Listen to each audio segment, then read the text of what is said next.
Tomorrow's Valentine's Day, and you might want to make something a little special to bring to work, to send with the kids to school, or to give to that someone special. So with that in mind, we came up with a from-scratch brownie that's topped with chocolate-dipped cherries that everyone will love. We begin by melting a good amount of chocolate chips with a bit of butter in a double boiler. Here I'm using a heat-proof bowl over a saucepan. Once it's smooth, we whisk in some cocoa powder and set it aside to cool.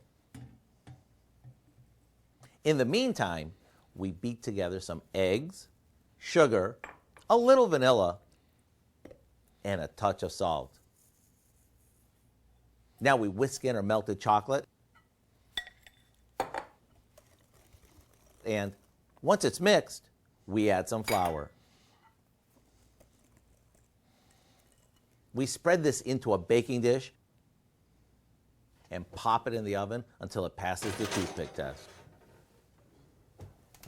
While it's baking, we dip some cherries in melted chocolate, leaving just enough red to make them look Valentine's Day special.